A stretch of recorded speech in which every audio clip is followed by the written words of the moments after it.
Yeah, I love this. I always love the XP lane, right? There's a lot of flexibility that can happen there first off, but there's also a multitude of heroes that you can place there and approach the game differently, right? A lot of times you see Arlott parked there. We've seen even Glue pop up. A lot of Khalid change the course of games. Like, there is so much room and variation right now. And it's funny because before, we saw a lot of Yuzhong picked up, but now he's kind of niche, right? It has to fit in a certain lineup. So we'll see a lot of these XP bans taken out because of how important it is. It's crazy, honestly, just how much, even just during M5, the meta has slightly shifted. The Lilia became popular, the Tigreal, the Khalid. So many heroes that maybe weren't even picked in the group stage are now getting banned out, are getting picked, are getting heavily looked at. Yeah, now more than ever, early game aggression is so important for teams wanting to make it to the top. It can't just be all about slow turtle dances. Sometimes a little bit of aggression at the right places in the early game might actually lead to a snowball. So that's why we're seeing heroes such as Khalid getting taken out. By the way, that's a brilliant ban by Blacklist International. Luke has shown tremendous performances with that hero. But Geek fam are also respecting that a Faramis can still be pickable here for Blacklist International. So now, later on, we're going to be seeing if heroes such as the Yuzhong, Terizla, Arlott, Akito, still so many open, they can still pick up. They take out the Phoveus as just covering bases for the Wanwan now. Okay, interesting. I like it. I definitely like it. My eyes are still on this Angela. Is it going to be a heel man Angela? Is it going to be a Yue Angela? Just taking a look at Black, it definitely seems very flexible. Geek fam kind of showing all their cards right now. I think the Phoveus, a solid ban. We've seen him getting picked up. And there goes the Lapu. Nice dive into the backside. A possible answer.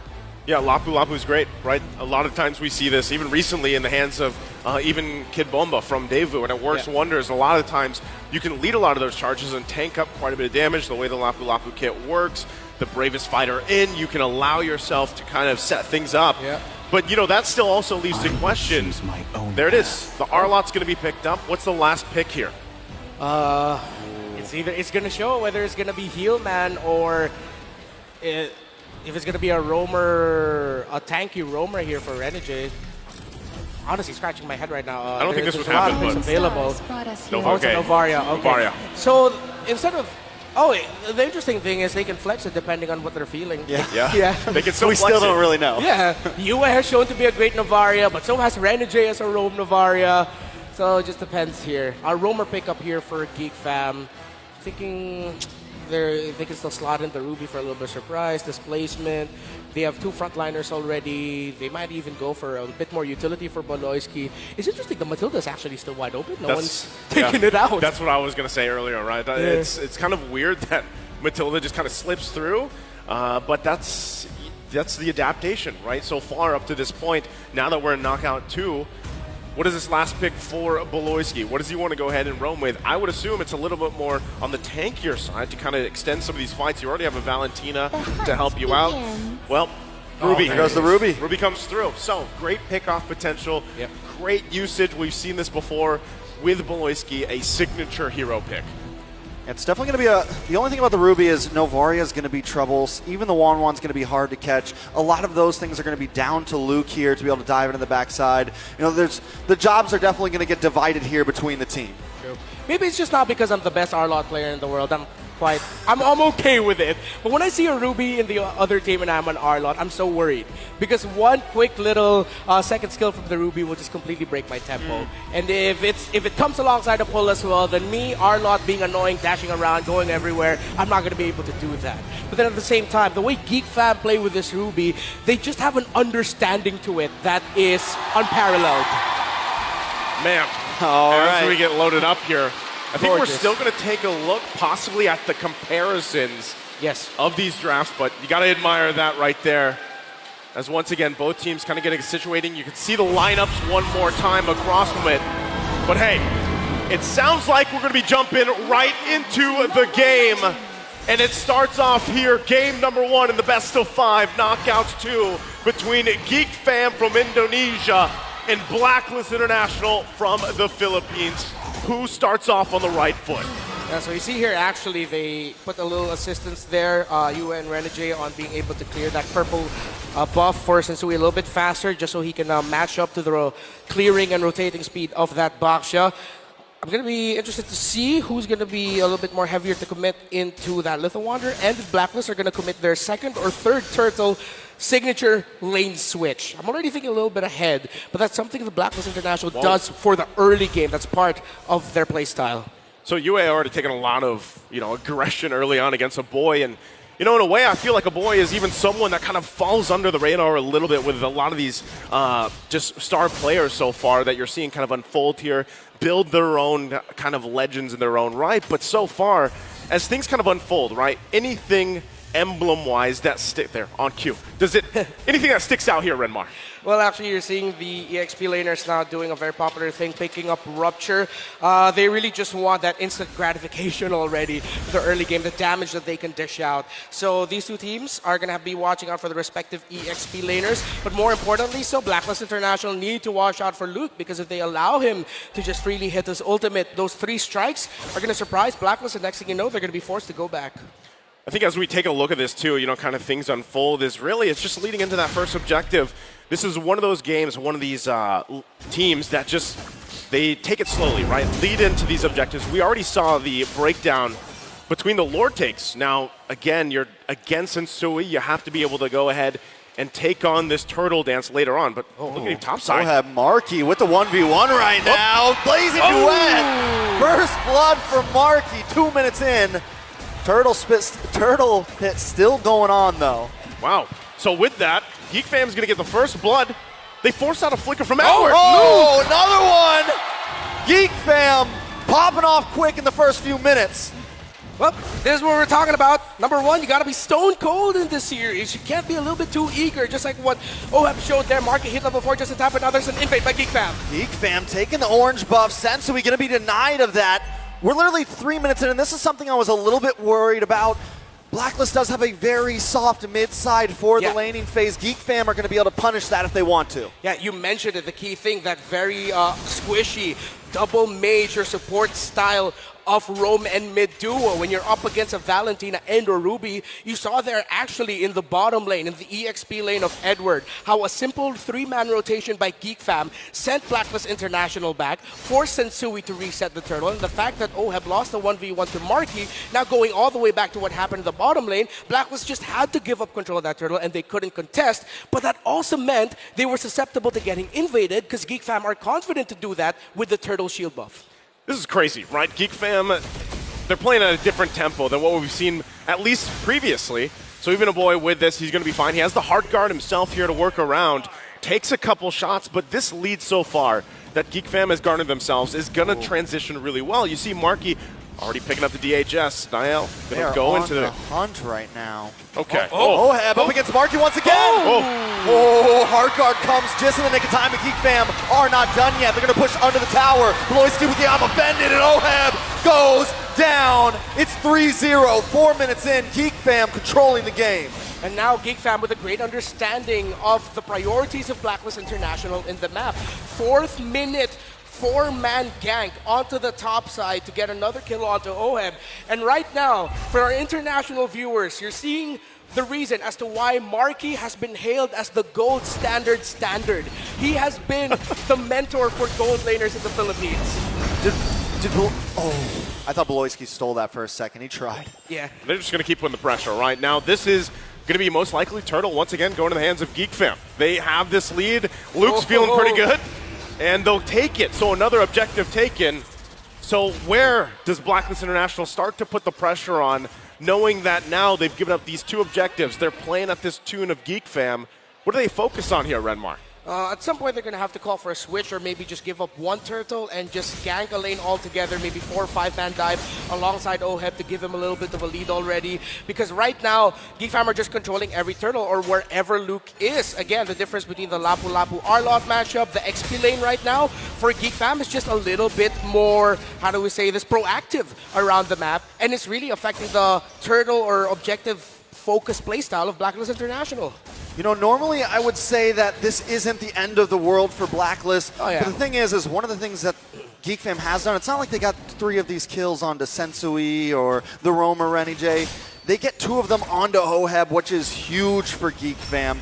Blacklist Might try to get another one here. They're going to try to work on this tier 3 on the top side. Oheb will get caught. Heartguard comes in terrified, and he's taken out. Renegade forced to back off, and Geek Fam take the first tower of the game. So that's tough. You know, you were just talking about Oheb, how he had those 2 deaths. Now he's got 3. He's kind of just shut down right now in this lane. So this is what it transitions to, right? You have to be able to build back up. It's good that UA got that purple, but you know, with that, again, your gold lane is struggling. Look at the deficit here between the gold lane.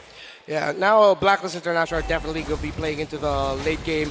Market honestly just has free reign here, but you got to appreciate here the gusto of Oheb and the trust that he has into UA to supply his lane with star shatters when needed to get a little bit more damage onto Marquee. So that's a glowing sign for Blacklist International that Oheb, it doesn't seem like he's changed up his aggression. Maybe he can be a little bit more careful, but it's a good sign that he's not giving up. He's not just taking it all in. He's doing everything that he can to find a way to turn it around single-handedly. So this is what we're getting now. What we talked about earlier, Blacklist with a 4-man gang, as Geek Fam are going to be committing to onto the turtle. Okay, so again, focusing it. Yeah, that's another turtle. Going to the hands of Geek Fam here, 3 for 3, furthering the gold lead, 3.5K ahead now. So once again, you're 7 minutes in. You got to build something up before that first Lord comes up if you're Blacklist International. And then look at the pressure still going. Now going to come in, another I'm offended on Sensui, going to pull him in, take him out. Bloisky finds the kill. Geek Fam going to back off. They got what they came for. That's 5-0. This is a huge lead for Geek Fam. I think this is now a sign for Blacklist International that especially when you're up against Geek Fam and Bloisky has one of his comfort picks and you're playing a heal or support type roamer, a squishy roam mid duo, it's gonna be difficult. And add to that the fact that the Arlott versus Lapu Lapu right now, Luke just has Edward in check. It's no surprise that Geek Fam, with their systematic aggression, has just taken control of this game right now. They're moving like the Ford assembly line. Henry Ford himself would be proud of the efficiency of Geek Fam right now. Very efficient, right? I mean, that's the other thing is you have to, we were building it up into it. They talked about this a lot in the panel leading into this matchup. It's going to be a different Geek Fam, at least from what we've seen for the previous games so far, you know, back in Knockout 1 even. And so far, it looks like they've just refined the playstyle. Again, they have a huge lead right now against Blacklist International. It's not to a point where it's dire, but Sensui might be in trouble again. And I'm offended lands a bark into the back line with a blazing duet, putting tons of damage down on the Renegade, trying to find you. Flickers back, Oheb in trouble now. Baloo comes in with the bravest fighter and finds 2. Blacklist International crumbling under Geek right now. Wow, the miracle of Indonesia are making magic work right now. Away from their home country. Well, for Bloisky and Marquee, they're back home. They are doing so well in this lower bracket matchup, in this elimination match, completely dominating. And it looks like they've really come into this with an understanding of how they want to play and how Blacklist wants to play. And they're just taking control. And what they're doing so well right now is they're combining, you know, their team fight, their 5v5, clean mechanics, but they're also adding the macro level. They've been attacking the off lanes. They've been suffocating Blacklist so well. And with that, Lord taken here once again. Objectives clearly all for Geek Fam. There isn't even a single turret down just yet for Blacklist International. They're going to have to find some way, somehow, to get movement, space around the map at some point, but right now, it's just trying to catch your breath, right? Again, looking at the gold lane specifically, Oheb is just not where he needs to be to even provide. When he gets the crossbow tang off, it's most likely not going to even get rid of anybody. So still, how much time do you buy here for Blacklist? At this point, they're going to have to buy a lot of time or punish a attempt by Geek Fam to end the game early on. You know, we've seen it happen so many times. They go into the inhibitor, they dive it, but then it just doesn't turn out well for them. Conceal play by Bloisky.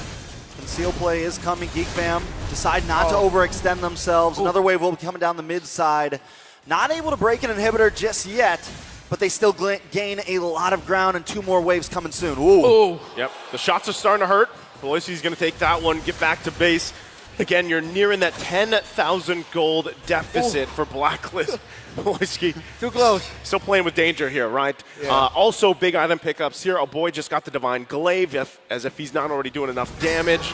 You can see it, right? But there is a struggle here. And the fact, too, that Oheb is on the 2nd of damage received, it's been a tough time for the gold lane for Blacklist. Yeah, and I don't think Blacklist International are too surprised. Well, I'm sure they're surprised that Geek Fam dominated the game so quickly in this fashion. But I think they went into this game, especially after the draft, that they know that they're going to have to give up some mid-game, early game control. That is going to be Geek Fam's game early on, and then they'll just slowly build up and ramp up from there, try to get a counter punch. But Geek Fam respected that. They didn't allow Blacklist International to get that turnaround moment that they were looking for, especially in the earlier skirmishes. So now it's just going to be full turtle, and by that we mean full base defense as US still securing that purple buff for Blacklist International. He's been on point. I feel like at this point you can add a sound effect to the Star Shatter as it's flying. It's just going US. Probably, right? But what he's got to do is obviously he's scaling pretty well. And as the game goes on, let's just say 5-8 minutes from now, if this is still going on, then some of that poke potential from UA is actually going to play a course in a lot of these team fights leading on, right? But right now, it's just, like I said, 10,000 gold deficit. There's the Wind of Nature being picked up. Is that the sign now, Renmar, where, okay, we can at least take a little bit of shot here to actually fight, to contest? We have a Heart Guard as well. It's 28K to 38K, and about to get there. I think even with a Wind of Nature, this will be a bit too risky. So at this point, Blacklist International counterplay looks good, yeah. I mean, honestly, I feel like the only member that's honestly a saving grace is UA. He's the only one that has gone deathless so far. He's been able to farm. He's been able to use the range of that meteor to farm purple buffs, to farm some waves here and there when the rest of the team can't. Geek Fam should be able to get this Lord uncontested. Blacklist deciding to go for the upper lane, deciding to macro a little bit, and then turtle back up. Yeah, again, they got to get some space to work around, right? Even if it's just one turret at a time, that's really where they want to focus. And as they kind of get situated here, they're going to have to defend now. Once again, second Lord of the game. You know, high ground defense-wise, you can expect that Geek Fam has the tools they need and the lead they need to actually force a fight, even if Blacklist doesn't want to. Yeah, this is what we call throwing bodies. Yep. Like Geek Fam can literally just throw bodies and try to end it here. They still have to be careful, but it looks so easy for them. Speaking of throwing bodies, a big I'm offended locks on Oheb, the Heart Guard. Able to maybe save him. He's backing up, he's fighting, he's trying to get away. They're chasing him down, but he's still able to pull it off. Oheb, oh boy, flickers back in. Oheb over to safety. The Lord is coming into the base. Geek decide to switch lanes as Niall keep two members distracted. Who's just going to keep home? He's going to let Oheb go back. This might be the end for Renegade. The Lord is going to crash in. Geek Fam Renegade ready to break through. Luke looking for that big hit onto the backside.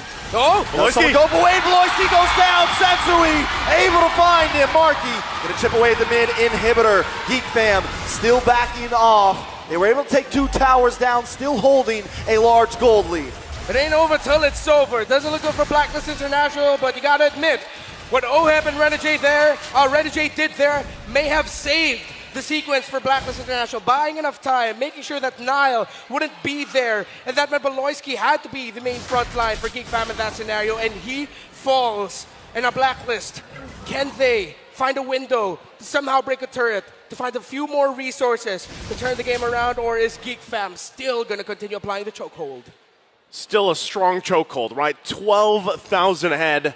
And once again, Blacklist International has no space to move around with. They don't even have a turret at this point, but if they can still survive some of these fights, punish a mistake, they could possibly at least get a body or two, but look at how much Geek Fam wants. Dive, Bravest Fighter lands on a Sensui. The stun connects and Sensui goes down.